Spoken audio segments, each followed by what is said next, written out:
Bienvenidos a Mish Bajo la Superficie, un espacio en donde lo que callamos toma voz, en donde la salud mental se mira con honestidad a través de Mish, una mujer brillante, compleja y única que nos guía hacia lo que se vive en las profundidades del alma. Aquí no hay juicios, solo verdad, vulnerabilidad y un espacio seguro para sentir. Empecemos. Bienvenidos a Mish Bajo la Superficie.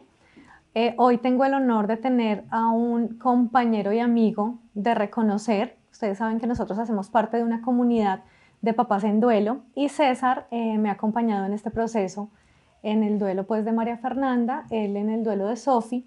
Entonces, bienvenidos César a este espacio, te agradezco muchísimo que estés acá.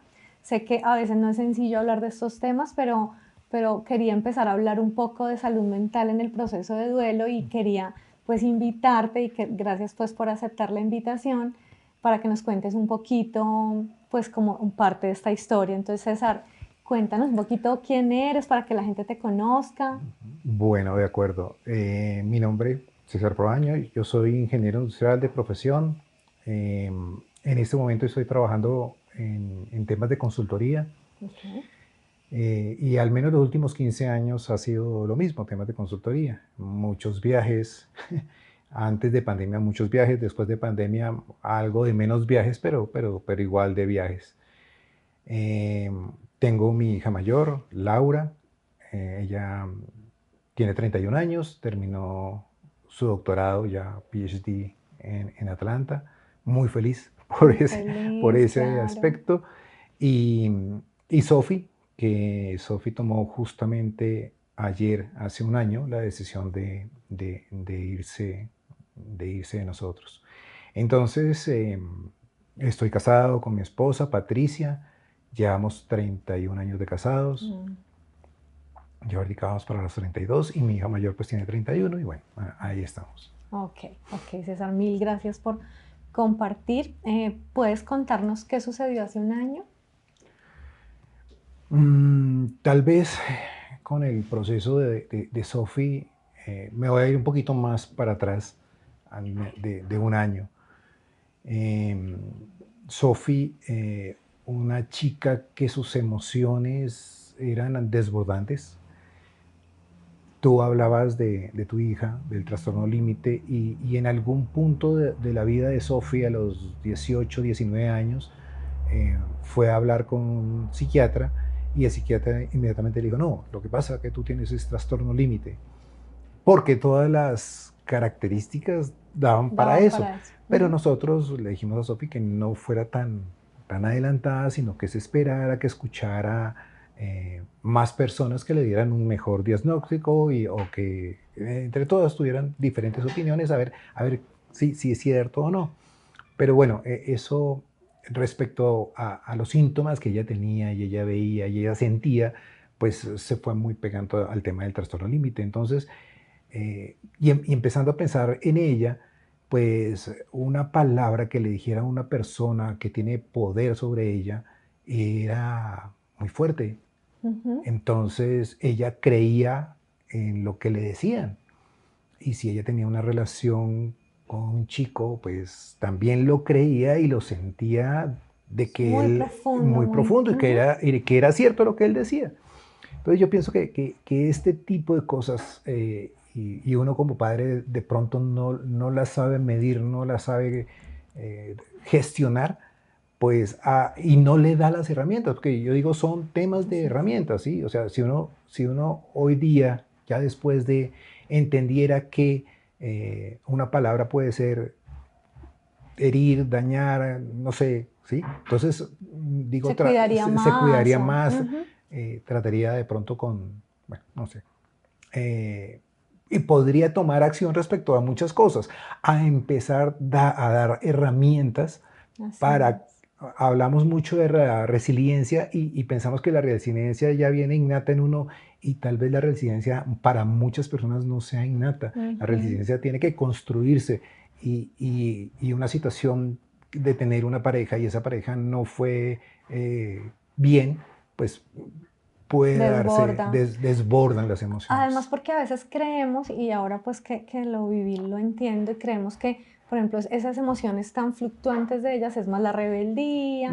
Entonces, como tú dices, y me hace mucho sentido, a veces no tenemos la herramienta para decir, no, es que, además porque no es un diagnóstico fácil de hacer, además él logra confundir con otros diagnósticos, entonces no es sencillo, y como padres a veces queremos como, te entiendo mucho, como mitigar eso un poquito, no es la adolescencia, no es la rebeldía, cuando ya obviamente luego entiendes, de pronto conectas, que es creo que lo que estás haciendo en ese momento. Correcto. Entonces, hace un año largo, pues sí, efectivamente tenía cosas, sus relaciones fueron complicadas a veces con los chicos.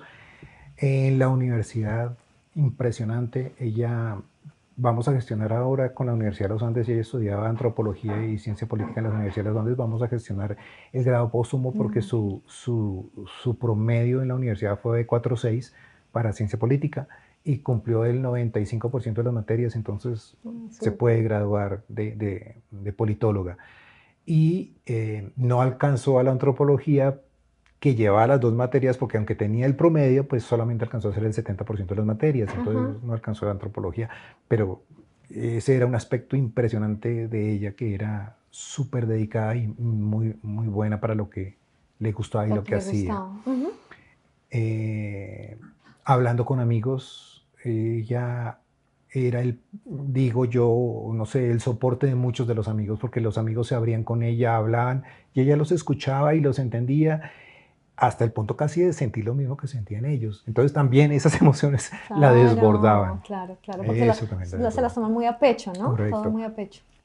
Alguna relación posterior del mes de marzo de ese 2023 empezó a llevarla a extremos, extremos, extremos. Entonces, al final, en diciembre de ese año 2023, ella toma la decisión de irse, pero fue su primer intento serio, digamos, de hacerlo, porque tal vez en algunas ocasiones atrás, y no lo comentó en el transcurso después de esa fecha para acá, que en algunas otras ocasiones más pequeñas lo había intentado hacer, pero pues que no había tenido éxito porque no fue tan fuerte, tan contundente, y nosotros no nos dimos cuenta de eso. Entonces, poder entender esas señales respecto al tema del suicidio, porque el mes de septiembre justamente es el mes, de la prevención contra el suicidio. Bueno, entonces ella estuvo hospitalizada en la Montserrat, estuvo también otro tiempo en la Sabana, salió de ahí. Su amiga Juliana, la de Estados Unidos, dijo que iba a hacer un paseo con su hermana y con otra amiga a Europa. Iban a estar en Londres, en París, en Roma y en Grecia, en Atenas. Que si quería ir. No sé, las cosas suceden porque sí, salió un buen contrato para mí, me pagaban muy bien, como que hubo los recursos. La posibilidad. Papá, ¿puedo ir? Pues miremos a ver cómo se manejan las cosas, y en el tiempo vamos mirando. Ya un mes antes de hacerse el viaje, listo, sí, de una, váyase, no hay problema. Tenemos la posibilidad de hacerlo, puede hacerlo. Y se fue. Disfrutó los museos en Londres, en París, en Roma, el Vaticano, la Capilla Sistina. Los disfrutó como nunca los había disfrutado. Pienso que los sintió enamorada de Van Gogh. Entonces, ver de frente las margaritas, o ver de frente la habitación de Van Gogh, o ver de frente eso, la emocionó mucho. Regresó a Atlanta, estuvo con su hermana unos días, pasó unos días muy bien con su amiga Juliana. Regresó, yo tenía un proyecto, trabajo en Panamá, regresó a Panamá y estuvo conmigo esos meses en Panamá. Nosotros de ese año para acá teníamos terapia de familia, ella tenía terapia con psicólogo y con psiquiatra de manera independiente. Para el mes de agosto me llama la psicóloga y me dice: César, yo veo una evolución excelente en Sofi, yo pienso que podemos empezar a no hacerlo toda la semana, sino hacerlo cada 15 días, y pienso que está bien. Hablé con el psiquiatra, me dijo exactamente lo mismo. ¡Wow! ¡Qué rico! Sofi va avanzando, va mejorando. Llega septiembre. 21 de septiembre, tal vez el tema del amor y la amistad le da muy duro, se siente muy triste en Panamá. Ya viaja el 21, justamente ese día, va a visitar la universidad, visita a unos amigos y le invitan a una reunión ese 25 de septiembre. El 25 se va donde los amigos, no podía tomar. Claro, por el medicamento. Tenía medicamentos, las amigas sabían eso, pues se tomó algunas cervezas, se tomó tal vez algún otro trago. Yo pienso que el hecho de haber tomado eso y las amigas no haber estado, no digo de las amigas, pero pues como que se dieron las circunstancias Sí, para sí, que no puede pasara, ¿sí? haberlo tomado. Entonces ya cuando llega al apartamento, hace un pedido de un domicilio y de pastas de 90 de las que está tomando y llega al apartamento, coge un vaso de agua, se toma todas las pastas y va y se acuesta en su cama y no alcanzó a acostarse porque cae al lado de la cama y al final el diagnóstico de medicina legal es que no muere sino no puede respirar, o sea, Sí, se tapa con su sí, propio líquido que va a fluir, que se devuelve y broncoaspira, broncoaspira. Ok, sí, broncoaspiró y esa fue la causa de la muerte. ok. Fuerte, César, y yo sé que es muy difícil contarnos esto, pero creo que es ese primer, de pronto, llamado a entender que hay muchas señales. Hay Sí, una señal que a mí me impresiona mucho y lo conversas ahora, y es que es, hay coincidencia en esto con las personas que he conversado, y es que normalmente están en una etapa de tranquilidad. Y cuando yo hablaba con mi terapeuta después del suceso de Mafe, Mafe expresó el día de su suicidio, ella expresó que ese día estaba más tranquila que nunca, era el momento en donde estaba más en paz. No sé si es un momento ideal en el que ellos dicen hasta aquí es, hasta aquí y es. toman la decisión. Ujú. Creo que es muy similar a lo que me cuentas, ya estaba en un proceso avanzado con su psiquiatra, con su psicólogo, ella iba encontrando como ese equilibrio y ese momento de decir hasta Ujú. aquí, no quiero más. Ese día, justamente ese día,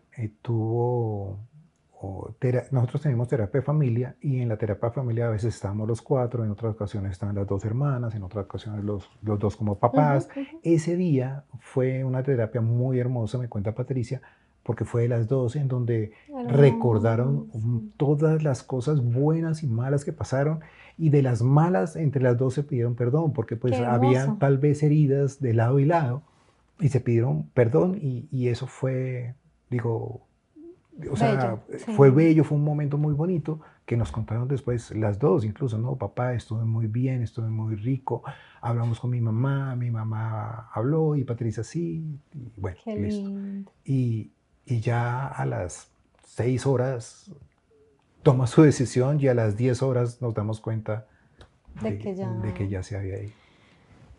Eso que dices es muy lindo porque creo que parte, y ahí tú me vas a reforzar de lo que sentimos como papás.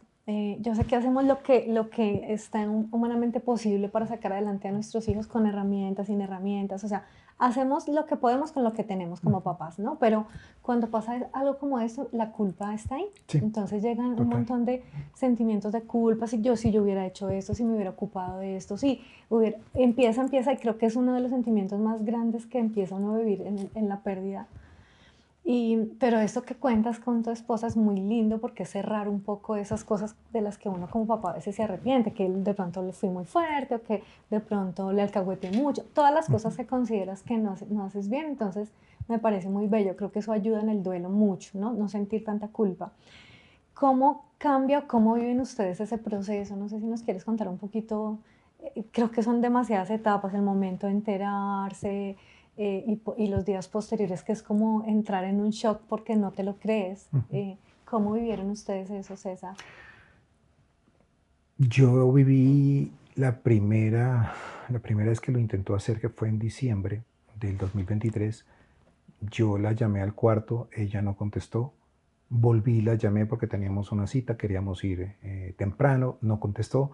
Entonces ya decidí abrir la puerta, forzar la puerta y la encontré tendida en su cama, en muy mal estado. La recogí, la alcé, prendí el carro, la metí al carro, salimos corriendo. En principio íbamos a ir a la San Ignacio, pero había mucho tráfico. Eh, el servicio, no es propaganda, pero pienso que el servicio con médica fue muy bueno y nos Ujú. ayudó bastante y la transportamos rápido. Yo la llevé hasta el hospital de Engativá y en el hospital de Engativá la revivieron. O sea, literal la revivieron. De una vez miraron y efectivamente había tomado licor. En esa noche no nos dimos cuenta a qué horas entró el licor y se había tomado las pastas que estaba tomando porque pues estaba médica y entonces se tomó las pastas y para mí ese evento fue un shock terrible. Grandote. Esta segunda oportunidad, cuando ya se toma todas estas pastas, yo estaba en Panamá de trabajo, mi esposa sí estaba acá con ella, y la señora que nos ayuda iba a quedarse a dormir con una amiga. Por la confianza de que iba a quedarse a dormir con una amiga, pues simplemente durmieron, porque en el transcurso de la semana se había trasnochado siempre pendiente esperando a que estuviera, quisiera, etcétera. Entonces digamos que ese día ya como que había un cansancio Sí, acumulado, claro. y pues Patricia se durmió. A las 9 de la mañana, la señora que nos ayuda pues no dijo nada. Patricia se levanta sobre esa hora. Dije, ¿han escuchado qué pasó con Sofía? ¿Será que está dormida todavía? Golpeémosle en la habitación. Golpearon, no encontraron respuesta. Abrieron y estaba detrás de la cama, entonces no se dieron cuenta inmediatamente. Entonces hasta que entraron al cuarto se dieron cuenta que estaba caída detrás de la cama. Yo no me quiero imaginar ese impacto, tanto de la señora que nos acompaña como de Patricia. Nos han contado muchas veces cómo fue el suceso, y es Sí. impresionante. Entonces yo pienso que para Patricia es un flashback casi todas las semanas viendo esa escena o sintiéndola. No me dice nada, sé que no llora, pero sí sé que me lo dice. O Siente. sea, es algo que veo recurrentemente, que lo siente. Que Claro. si yo lo sentí en aquella oportunidad que la salvaron, en esta oportunidad que ellas no pudieron y ya no tenían nada que hacer, pues fue muy duro. Yo estaba en Panamá, ella me llama que busca sobre las 9:30 de la mañana, entre 9:30 y 10, que busca una ambulancia que le ayude, pero ya no había nada que hacer. Ya no había No había nada nada que que hacer. hacer. Es muy duro. Digamos que viví la experiencia. Yo no tuve esa experiencia de vivir ese momento. Viví la misma experiencia que tú, que me contaran. Pero sí creo, igual que tú, que la persona que la encuentra, en este caso, en el caso de María Fernanda, fue su novio. Yo creo que es algo que para este muchacho debe ser muy duro, porque es todo el tiempo recordar, así como para tu esposa. Yo creo que es algo con lo que se vive constantemente, y eso no se va nunca. Eso no se va nunca. Seguramente tú y yo lo vimos desde otro lado. No estábamos ahí, que uno también entra en una angustia de necesito estar allá, quiero verla, Claro, quiero estar. claro. Es otra manera, pero creo que todo es perfecto, porque yo a veces pienso cómo hubiese sido si hubiera sido yo. Y me imagino que tú piensas cómo hubiera sido si yo la hubiera encontrado. Claro, Entonces claro. empieza ahí ese proceso tan doloroso de lo que arranca allí, que es ese duelo y esa realidad. Yo especialmente viví un choque como de, no sé cómo decirlo, yo creía que no era cierto. Yo tenía que mirar el celular los días siguientes para ver y realmente poder, digamos, que reiterar que había sucedido. Entonces yo entraba a los chats para ver si era cierto. Es Entra así, uno en ese choque, es ¿no? En así. ese choque. Eh, Hablamos con psiquiatra, hablamos con psicóloga, que las cosas van mejor. Ah, no, buenísimo, qué chévere. Entonces ya uno empieza a pensar. eh, Ella tomó ese receso de ese semestre, porque aunque no terminó en el semestre anterior, como sus notas eran tan buenas y su promedio No fue tan tenía bueno, problema. no tuvo problema en que los profesores, sin hacer los exámenes de último, Ujú, pasaran ujú. su semestre con una buena nota. Pero el siguiente semestre entonces ya no lo estudió, sino se lo tomó de receso, y ya ella venía en ese mes de septiembre a hacer la gestión en la universidad para retomar otra vez clases, no necesariamente tomar los créditos completos, sino poder empezar a avanzar y poder terminar. Tenía citas en gimnasio, tenía citas con amigos, tenía citas por todo lado. Entonces, bueno, tiene una agenda Sí, y eso una está bebé. bien, y nosotros Ujú, contentos con eso. Sucede esto, entonces uno empieza a pensar qué pasó en su ujú. cabecita ese día, porque no hay agenda que valiera, no hubo agenda que valiera. Qué chévere que pudiera entrar. Yo me visualizaba y la visualizaba a ella como su hermana, porque su modelo a seguir era su Su hermana, hermana. que su hermana terminó su universidad, hizo su maestría, terminó su maestría, aplicó por una beca y se fue a estudiar y terminó su doctorado. Entonces yo también me la imaginaba ella haciendo un doctorado, yendo a los lugares más de la tierra, hacer su Sí, tema de antropóloga, claro. poder contactarse con la gente y entender Hermoso. que ese era su trabajo, que a él le encantaba y lo disfrutaba. Entonces yo me lo imaginaba de esa manera. Entonces sucede lo que sucede. Yo tenía la ubicación de ella en tiempo real siempre, entonces yo sabía dónde estaba, al menos en estos últimos 6 meses, no, incluso más, sí, como 6 meses. Porque mientras estuve en Europa yo supe que estaba en Roma y en ¿A qué dónde lado se estaba. movía? Claro. Y lo mismo cuando vino acá. Entonces cuando llegó al apartamento dije, no, ya está en el conjunto, no hay problema, yo puedo dormirme Estoy y tranquilo, estoy está en la tranquilo. casa. Y mentiras, ¿no? Era el Ujú. lugar que... Entonces es eso, decir, levantarse uno al día siguiente y al día siguiente y al día siguiente, decir, bueno, hoy no está y hoy no está y se estaría terminando, hubiera terminado la Sí, carrera sí. o estaría aplicando, porque hasta universidades vimos, ella vio una universidad en Irlanda espectacular para hacer un doctorado acerca de sus temas de antropología. En Alemania, con todo el tema del holocausto, pues es un lugar muy interesante para mí. Y entonces Ujú. también lo había mirado. Quiso aprender alemán en Panamá mientras estuvimos allá. O sea, hacíamos planes Claro, muy a de cosas de a futuro, futuro y en todo. la medida que ella iba mejorando, pues pensando en eso. Entonces fue un choque terrible porque Muy no lo fuerte. esperábamos, Ujú. no lo esperábamos. Es que creo que es algo que todavía pasa el tiempo. Yo llevo un poquito más que tú, 17 meses. María Fernanda cumplió esta semana. Y Sofía apenas un año, es Un muy año. poquito, muy poco. Pero cuéntanos un poquito y contémosle a la gente que creo que eso les va a servir mucho, cómo vives ese día a día, cómo varias cosas, cómo vives el duelo, cómo acompañas a tu esposa, porque además viene un rol y es que siguen otras personas. Yo tengo a Pau, mi hija, la chiquita, tú tienes a tu hija mayor, a tu esposa, y empieza uno a vivir su duelo, porque a veces no quieres más, o sea, a veces tú también dices, no más, estoy cansada, hoy no me siento bien, pero hay que sacar fuerza, ¿no? Porque hay otro, el entorno, la familia. ¿Cómo viven ustedes ese duelo, ese día a día? ¿Cómo se acompañan como familia? ¿Cuál ha sido como esa manera o esa estrategia para poder estar de pie? Que sé que no es sencillo, la vida cambió, Ah, el ya día que cambió. Sophie se fue lo tengo claro y lo sé, pero ¿cómo haces para poder vivir ese proceso durante este año? ¿Cómo ha sido? Primer mes, primer mes no pudimos continuar viviendo en el apartamento donde vivíamos, nos cambiamos en menos de 15 días Ujú. y ya, eso fue lo primero que pasó, porque era estar en un ambiente donde sucedieron todo y entonces, no, y yo Claro. entendí eso y pues si hay que cambiarnos, pues listo, hagámoslo. Nos cambiamos de apartamento, fue lo primero que pasó. Yo tenía que cumplir con mi contrato de trabajo en Panamá y comillas, eso me sirvió. Patricia ella es contadora, trabaja con una constructora, tenía que cumplir con sus temas de constructora.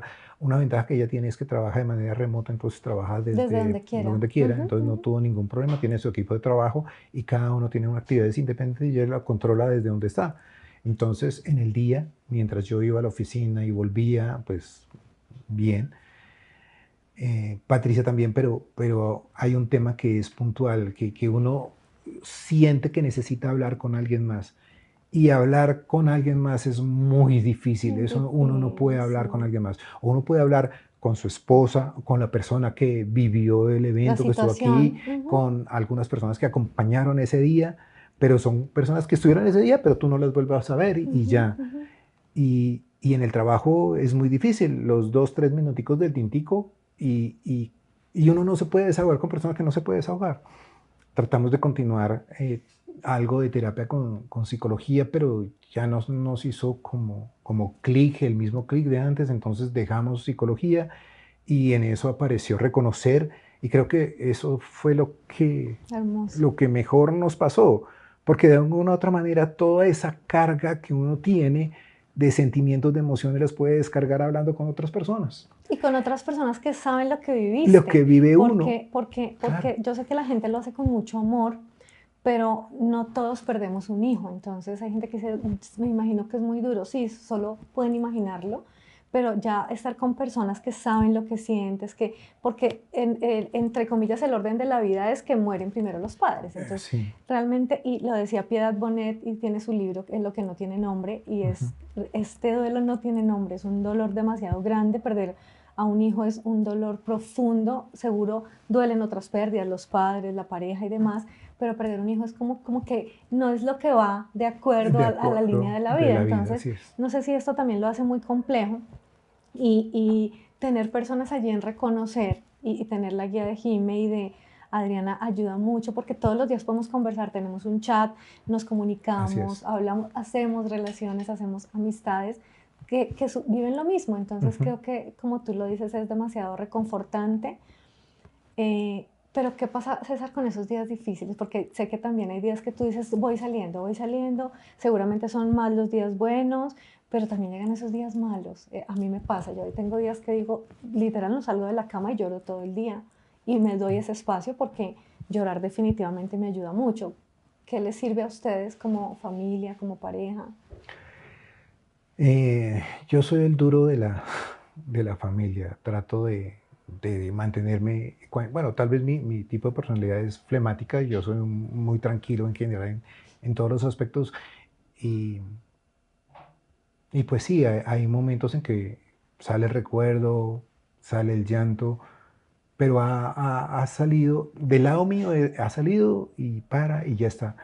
Y del lado de Patricia, creo que es importante el apoyo y el darle su espacio. Mm, Hay momentos en que ella me dice, me falta un abrazo, poder estar ahí para darle el para abrazo que darle el necesita. abrazo, hermoso. Y hay momentos en que dice, no, déjeme sola, vaya usted, haga sus cosas y yo salgo bueno, la ventaja de trabajar de manera remota, estos 6 meses últimos estuvimos en Santa Marta, allá hay un apartamento, entonces déjeme sola, pues yo me voy a trabajar al coworking y mientras tanto ella se queda Ella sola en se el queda apartamento y yo sola, termino de hacer mis cosas al sí. coworking, subo y ya ella está más tranquila y ya volvemos a retomar. Digamos, es poder dar esos espacios que necesitan las Total. personas y tal vez también entender cuando nos necesitan poder estar junto a ellos. A mí me encanta eso que dices porque cuando yo empecé la terapia de duelo, la empresa donde yo trabajaba eh, me pone un psicólogo, me acompaña con esto y la psicóloga me decía algo que me pareció muy lindo, que creo que hay que traer y es, ella me decía, si no quieres ver gente, diles que no quieres ver, porque a veces la gente en su infinito amor quiere estar contigo y no te quedes sola y te quiere acompañar y habla, pero tú a veces no quieres hablar, a veces Ujú. no quieres ver a nadie. Yo me acuerdo que yo me ponía así como en En posición concha. fetal y me quedaba en la cama y sin ningún sonido, sin ruido, sin nada, y eso me quedaba como ahí, no quería Ujú. pensar, no quería nada, me tapaba. Era como un momento para mí, necesitaba esos espacios y otros momentos quería hablar. Entonces ella me decía, estás tan en tu derecho de decir hoy no quiero ver a nadie y Ujú. me pasaba, yo tengo dos amigas muy cercanas y ellas muy lindas eran, vamos a estar contigo y yo les decía, llegó un momento en que tuve que No. decirles no quiero ver a nadie, Ujú. necesito este tiempo y me lo tomo también ahora. O sea, ahora hay días que digo, hoy no, entonces me quedo en soledad, en silencio, en mi espacio, en un momento con ella y creo que es sanador y me encanta eso que dices, es que cada uno necesita y vive el duelo distinto. Así es. Entonces a veces necesitamos de pronto que nos abracen y no nos digan nada Ujú. o a veces necesitamos hablar. Ujú. A mí me pasaba, por ejemplo, los primeros meses yo no era capaz de hablar del proceso, trataba de no hablar y luego ya decía, tengo que hablar porque tengo que contarle a la gente, que tengo que decir lo que sucedió, Así tengo que es. ayudarlos, que creo que es esta conexión que tenemos tú y yo de decir, vamos a hablar, le contamos a la gente para que Ujú. la gente sepa lo que pasó antes y cómo prevenir y cómo estar y también lo que está pasando ahora y es cómo ayudar y es tómense su tiempo, el duelo es tan respetable, debemos respetarlo, ¿no? Así es. Y a veces le ponemos una etiqueta a ese papá, yo siempre he dicho que lo más duro del duelo a veces es como la gente nos ve. Ujú. Entonces la etiqueta, ay, perdió su hija, y no, o sea, tú eres César. Claro, Sí. perdiste a tu hija y eso es muy duro, pero eres un profesional, eres esposo, eres un ser humano y va más allá de tu etiqueta de que perdiste a tu hija. Claro, Ujú. esto te da una experiencia diferente de vida, pero creo que lo primero es no etiquetarnos y tampoco decir, ay, es que no ha llorado o lloró mucho, o porque pues llora tanto, sí. claro, porque llora tanto, ya no debería haberlo superado, esto no se Sí, supera, eso no se supera. esto no se supera, o sea, Eso es imposible. alguien me decía, hasta tu último respiro vas a recordarlo y lo vamos a recordar hasta el último día, entonces también eso no es de superar, hay unos que lloramos más, otros menos, nos duele más, nos duele menos, de manera diferente. De manera Entonces creo diferente. que el duelo al final es de respeto, ¿no? Es respeto a lo que el otro siente. Mira que si algo he aprendido, César, yo es eso, es cada uno vive de manera distinta. A mí me han contactado muchas personas de reconocer y demás, y me dicen, ¿cómo haces para ser tan valiente? O ¿cómo haces para hacer esto? Y yo les decía, no se comparen. No, Porque cada yo uno es seguramente diferente. desde mi formación, desde cosas que viví hace algunos años, eso ayuda a que tuviera unas Ajá. herramientas. Tú por tu forma de ser, entonces tendrás otras, tu esposa tendrá otras, pero nadie se debe comparar, ningún proceso es ni mejor ni peor que otro, simplemente es individual, como cada ser humano. César, ¿ustedes siguen haciendo terapia? ¿Se acompañan con el, está a reconocer que claramente es bello, pero hay otro, te ayudas con otra cosa, haces terapia? ¿Qué hábitos tienen, por ejemplo, para los temas de sueño, ejercicio, alimentación? Porque esas cosas son claves, ¿no? Para Sí. que estemos mejor. Bueno, del lado de Patricia, el estar en Santa Marta le ayudó bastante. Se enfocó mucho en organizar su apartamento, entonces la terapia para ella fue eso, o sea, el más mínimo detalle en que Sofía el Mar sea, que sea visible, que entregue Hermoso. amor, ¿sí? O sea, que las personas que lleguen al apartamento sientan que se hizo con el amor tan grande de que sientan Ay, amor, sí, qué lindo. de que se sienta ese amor. Entonces, digamos que para ella estos 6 meses en Santa Marta su terapia fue tenerlo todo el día. E hizo de todo, o sea, lo organizó, aprendió de Airbnb, aprendió de inteligencia artificial, aprendió de fotografía, Qué todo lo hizo lindo. ella. Eso del lado de ella. Del lado mío, pues sé que hay situaciones de pareja que son difíciles, entonces a veces que yo no entiendo y que debo lograr entender, pero no sé si sea como el proceso post-duelo o es definitivamente yo y mi relación con mi esposa. Una cosa que me pasó muy curiosa es que cuando me entregan el cuerpo en mi legal y la fiscalía me autoriza a entregarme el cuerpo, una de las promesas, yo escuché a Sofía que me hablaba, entonces en esa conversación que tuve yo mismo, conmigo mismo y con mi mente, en donde me hablaba Sofía, era que yo iba a cuidar a su mamá y que todo iba a estar bien. Entonces, eso también lo he hablado, o sea, he estado con no tan frecuentemente, pero sí con psicología de la medicina prepagada. Y he tenido 2 o 3 sesiones y he hablado con ella y tratando de entender eso, de cómo manejarlo y cómo llevarlo, porque también pienso en mí y también pienso en mi esposa hacia Ambos. adelante. Entonces es importante poder, sin yo darme duro, sin ser siempre el fuerte, poder tener el Poder. espacio para yo también recuperar fuerzas, digo yo, Total. recuperar fuerzas. Y yo creo que eso es clave. En estos días escuchaba algo de que el dolor es el precio por el amor que le sentíamos y creo que lo más bonito para resignificar es que te vea bien. Alguien me preguntaba en algún momento, tal vez en una terapia, ¿cómo quisieras que te vea María Fernanda? Entonces yo pensaba, "Ay, ¿cómo quisiera que me veía?". Entonces pensaba cosas que me decía, mami, disfruta más esto, haz más eso. Entonces es como parte de lo que, en lo que me he enfocado, en estar bien, y es parte de lo que tú cuentas, es que tu esposa esté bien, que ustedes estén bien, porque seguramente ella quería verlos bien. Entonces es muy lindo ver esto, César, verte en la comunidad, ver que eres líder en la comunidad, me parece hermoso. La gente, además porque es una comunidad de más mujeres y no hay poquitos Un hombres, tú eres poquitos. uno de los pocos, pero tú motivas a los que están allí. ¿Por qué? Porque los hombres, así como lo dices, son los fuertes, ellos no sienten o no pueden sentir, y creo que estamos muy equivocados. Yo hablaba de lo difícil que es darles esa carga, ¿no? A los hombres no pueden sentir, no pueden llorar, no pueden expresar sus sentimientos, y es muy lindo cuando nos enseñas, y has estado conmigo en espacios de los encuentros, y ver que también tienes la oportunidad de poder decir lo que sientes y expresarlo, es muy bello.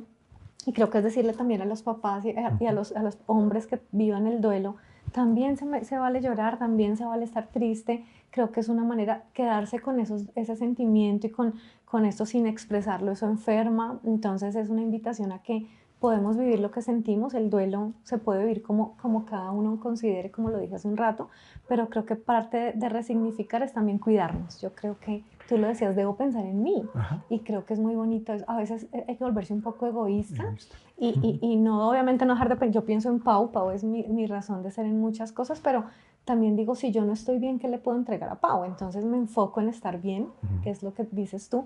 Tú te enfocas en estar bien para ayudar a tu esposa y seguramente también a tu hija. Sí. Respecto a Laura, hace un año, cuando regresaba de Atlanta para poder estar en el funeral, venía acompañada de su novio y, y ella se quedó en el avión. Fue la última persona que salió del avión porque no podía bajarse del avión, no sabía cómo hacerlo. Le dije yo, voy y la recojo. Dijo, no, no quiero que me recoja, no quiero verlos a ninguno de los dos, ni a mí ni a la mamá. Fue una amiga la que la recogió, la llevó a su apartamento y nosotros la vimos hasta el día siguiente que llegó ya en la funeraria. Para ella eran muy cercanas, muy unidas, confidentes las dos de muchas cosas. Entonces, la pérdida de su hermana fue muy duro para ella. Y al igual que me tocó a mí regresar a Panamá, a ella le tocó regresar a Atlanta a terminar su A doctorado, seguir la a vida. seguir la vida. Entonces, con las dificultades de que cada 26 era un llanto en el Un laboratorio, sí, porque llanto. no podía, y tener el apoyo de su novio, a mí me pareció también muy bonito de parte de él, porque siempre estuvo ahí, Claro, esto estar siempre ahí. estuvo ahí.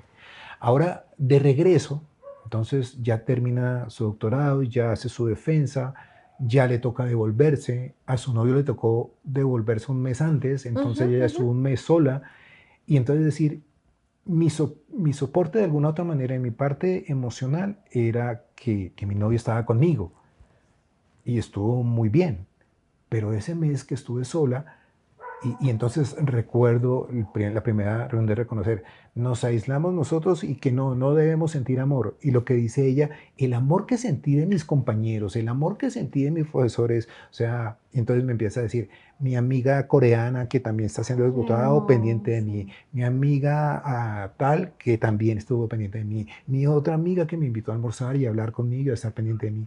Entonces, y poder recibir amor. Entonces dice, Recibir yo pienso que amor. fue Sofía, decía Laura, Qué la que hermoso. confluyó con todas esas personas para que le dieran amor a Laura antes de venir, porque ella pensaba, me va a pasar lo mismo que me pasó el año Va a ser pasado. muy duro. Y por Ajá. el contrario, no. Ella vino, estaba motivada, estaba alegre, estaba contenta, estaba Llena de tranquila, llena de amor. amor, del amor que le da a sus Eso me compañeros. hace muchísimo sentido porque a mí me pasó exactamente eso que cuentas. Yo creo que yo nunca había recibido tanto amor de las personas, de gente pues que no veía hace muchos años cuando pasó lo de María Fernanda. Y creo que el amor de mis amigas, de la familia, o sea, creo que el amor es siempre, porque a veces lo más duro del duelo es que la gente sigue su vida y nosotros seguimos en duelo, ¿cierto? Seguimos ahí, tenemos días buenos, días malos, días muy difíciles, nos volvemos a estar bien, o sea, como una montaña rusa de emociones, pero lo más bello de todo esto siempre es el amor de la gente. Yo creo Así es. que la gente, siempre, a veces necesitamos un abrazo, a veces, como decíamos, en silencio, pero tenerlos es muy lindo y eso es para siempre. En estos días hablaba de la Navidad, entonces ya yo pasé una Navidad, la primera Navidad, y creo que tú también, y ya hablábamos planeando esta Navidad, y yo decía, no planeemos mucho, porque yo ni siquiera sé cómo voy a estar ese día. Y es que sucede, o sea, a veces hoy estás bien y dices, mañana voy a hacer eso, y ya mañana no.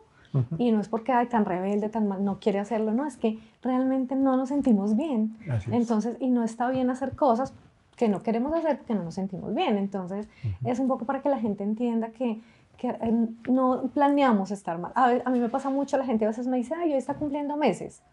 Y a mí a veces el día que cumple meses normalmente estoy bien, pero 1 o 2 días antes estoy muy mal. Ajá. Y no me programo, pero es inevitable. Llega, estoy mal, y el día que ya la gente asume que son los 23, el tuyo es el 26, el mío el 23, entonces yo normalmente el 23 estoy bien y la gente sabe, sí, estoy bien, pero hace Pero 2 días, 2 días pero 2 no días podías. antes Ajá. estaba que no podía, y no nos programamos, no lo planeamos, no, se siente simplemente acá y es importante que la gente sepa eso. César, ya para ir cerrando un poquito la historia, ¿qué le quisieras decir a la gente que está en el proceso, en un proceso como el que viviste con Sofi en algún momento, en de pronto esas emociones como tan variadas, como que un día están bien, otro mal, cuál es ese mensaje? Y ya las personas que han vivido este proceso, porque hayan perdido un hijo o un ser querido, como qué mensaje también para cómo seguir, porque te vemos acá entero, pues, o te he visto en otros espacios siempre dándole amor a la gente, enseñando, queriendo compartir. ¿Qué mensaje le das a la gente que nos está escuchando? Bueno, dada la circunstancia de lo que pasó con Sofi, pienso que, y hablaba con papás estos días, amor, amor, amor, darle amor es darles espacio de hablar. Pienso que dar amor es dar espacio de hablar, de no romper nunca la comunicación porque usted no sabe con sus hijos qué va a pasar más adelante. O sea, si tiene la oportunidad de hablar, de decir, de que ellos entiendan que uno también siente, de sentir. Entonces, es eso, ¿sí? Porque lo que decía uno, yo no conocía el diagnóstico de Sofi y tal vez pude haber hecho muchas cosas más antes, digo yo, de haberlo conocido, pero como nunca lo voy a conocer y no sabemos, entonces lo mejor es siempre, siempre dar amor, siempre estar abierto, siempre dialogar, siempre una palabra de afecto, una palabra, todas esas cosas, aunque sé que las tuvimos, pero en la medida que se puedan más, ¿sí? Del lado de este lado. Ahora ya cuando estamos al otro lado, igual. O sea, el amor, se nos rompió el corazón, se rompe una fibra del corazón porque uno siente dolor en el corazón. Eso lo ha recalcado Jimena y yo lo siento. Sí. O sea, mi corazón no es el mismo desde el momento de la llamada de Patricia. Se rompió. Hay un hueco, hay un vacío que no se llena sino con amor y disfrutar la vida. O sea, yo hace unos días coloqué en reconocer que yo, en mi cuerpo de ser humano, de padre, cómo hacía para sentir los dos sentimientos al tiempo, la felicidad del grado de mi hija y el hueco y el vacío, porque no es tristeza, es el vacío de que no está mi otra hija. Y los dos sentimientos ahí puestos. Entonces, lo que digo yo es sentirlo, disfrutarlo, hacerlo propio. Y ya. Me encanta eso que dices y además me llega al corazón mucho porque me pasa lo mismo. Yo disfruto mucho los logros de Pau, verla. Ay, pero es un vacío al otro lado. Es como si te hubieran quitado la mitad de algo dentro. Y es muy doloroso, es muy, muy doloroso. Pienso mucho y no sé por qué digo que no quisiera que ningún papá vuelva a vivir esto. No sé si te pasa y me dice, no quiero que nadie lo viva. Y creo que parte de nuestro propósito y lo que estamos haciendo desde Mish es evitar, tratar de ayudar. Si podemos poner un granito de arena para que alguien más no viva esto, lo haríamos. Definitivamente hay algo que tenemos ahí, es un día a la vez. O sea, no se puede vivir sino el día de hoy, pero hoy es la oportunidad para abrazar, para dar amor, para ese tema de salir peleando. Parece frase de cajón, pero hoy puede ser tu último día, tú no sabes cuándo va a ser el último abrazo. Entonces abraza más, pelea menos, no discutas por tonterías. Si algo aprendí yo con esto que pasó es que yo valoro ahora cosas que antes jamás hubiera valorado. Entonces el simple hecho de salir y respirar o que haya sol, me amargaba por muchas cosas tontas. Y ahora cuando pienso, digo, Dios, ¿por qué me amargué por eso? ¿Sí? ¿Cierto? Le pasa a uno y dice, Dios, yo me amargué por Estoy eso. escuchando a Patricia. ¿Cierto? ¿Por Sí. qué me amargué por esto en algún momento de la vida? Y entiendes eso. Pero es muy lindo eso que dices. Yo creo que decirle a la gente, abrace más, de verdad, diga que quiere, dígale a su papá que lo quiere, a su mamá que la quiere, abrace a su pareja, deje de pelear por bobadas, resignifique, pero no espere la pérdida. Yo digo, a veces Dios, la vida, el universo te pone estas cosas para que aprendas a valorar algunas soltarla, cosas. disfrutar el día a día. Yo aquí en Bogotá, pues digo, tratamos de salir a caminar todos los días en la mañana justamente como terapia, sentir el sol. sentir el sol en la piel, sentirlo y darle gracias al sol. Estuvimos cerca al mar 6 meses, entonces listo, vamos al mar delicia, a nadar, sí. nademos, soltemos todo eso que nos cargó en el día anterior o en la noche anterior y vaya y nade temprano, listo. Media horita que nade, media horita que esté en el mar, ya. Camine Sí, descalzo en el mar, camine descalzo en el pasto, siente el frío de Bogotá a las 6 de la sienta. mañana o sienta el calor a las 2 de la tarde en Santa Marta. Así es, Sienta, sí, digo, bueno, sienta. sí, sienta. Es importante empezar a sentir porque uno, mucho de lo que se habla hoy es que vamos en automático, súbase al Transmilenio, vaya al trabajo, entre a la oficina, Ay, salude, siga y sí. devuélvase. Ese automático, trate de desconectarse del automático un poquito y sienta. Y viva, porque a veces Ujú. nos enfocamos en el apartamento, el carro, la finca y cosas materiales. Y sí, claro, esto es Son importante, importantes. ¿no? Las Ujú. necesitamos, pero también coma algo rico y disfrúteselo. Y si le gusta un vinito, Tómeselo. tómeselo. Y si hoy quiere dormir todo el día y no hacer nada, hágalo. Yo creo que es parte de amar la vida y de ese significado que a veces no vemos hasta que no nos pasa algo como esto. Así Entonces, es. César, agradecerte por estar acá, me hace muy feliz saberte cuando te invité yo, ay, ojalá me diga que sí, porque estaba muy feliz, porque te he visto, porque me conecto por la manera de, pues tenemos algo muy en común, pero más allá de la manera en que murieron nuestras hijas, es que tenemos una comunidad que también nos cree, nos sigue, nos acompaña, unas líderes que, como lo decía, están ahí, Ujú. y yo creo que tenemos que llevar esperanza al mundo, a pesar de esto que vivimos, y a esperanza a la gente que está viviendo cosas difíciles o que puede llegar a vivirlas. El suicidio existe, lo vivimos, los Lo vimos. papás acá reales, como es César y como soy yo, pero también existen otras formas en donde mueren nuestros hijos y también son muy dolorosas. Entonces, la forma de muerte digamos que no nos marca pues para toda la vida, sino simplemente nos muestra que la vida es sensible, que la vida es frágil, Así ¿no? es. Y que en cualquier momento podemos perder a la persona que tenemos al lado. Entonces, seguir viviendo desde el amor, desde la bondad. Y Ujú. creo que nosotros dos resignificando a nuestras princesas, que yo creo que en donde estén ya se conocen, Claro que sí. esperamos, yo creo que los dos conectamos en algo y es que en algún momento los vamos a volver a abrazar y vamos a volver a estar con ellas y creo que esto es lo que hace que hoy sigamos aquí de pie. Así es. Entonces agradecerte, César, de Claro que verdad te sí. agradezco mucho estar en este espacio. Claro que sí. Gracias por hacer parte de este propósito tan lindo y nada, a ustedes agradecerles por acompañarnos. Este podcast demasiado especial con un papá real que ha vivido la pérdida de su hija y que hoy nos cuenta un poco de cómo se siente el proceso y cómo lo vive para estar acá de pie y poder estar ayudando a otras personas. Muchísimas gracias. Nos vemos el próximo episodio.